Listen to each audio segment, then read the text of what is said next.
वळ्यात पुढच्या बातमीकडे। शरद पवार आणि अदानी यांच्या भेटीवरून राजकीय वर्तुळात जोरदार चर्चा सुरू झाली आहे। महाविकास आघाडीचे नेते मात्र या विषयावर फार बोलताना दिसत नाहीयेत। तर काल पवार साहेब अनेकांना भेटले असं म्हणत सुप्रिया सुळेंनी या विषयाला बगल दिली आहे। तर पवार अदानी भेट हा काही कळीचा मुद्दा नाहीये अशी सारवासारव यावर संजय राऊतांनी केली आहे। तर तिकडे काँग्रेस नेते वडेट्टीवार यांनीही आम्ही काही खिडकीला कान लावून बसलेलो नाही अशी प्रतिक्रिया दिली आहे।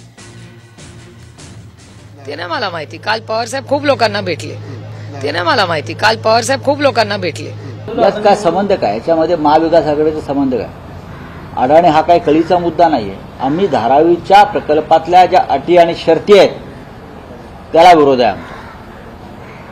कोण कोणाला भेटतंय ह्याच्यावरती महाविकास आघाडीचे भविष्य नाहीये।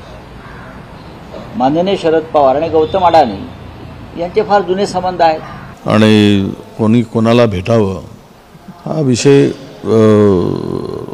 आमचा नाहीच।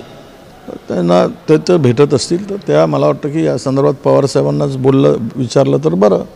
ते आम्हाला विचारून त्यांच्या भेटीवर आम्ही बोलायचं। आम्ही काही खिडकीला कान लावून थोडी बसलो होतो चर्चा ऐकायला, काय चर्चा होती।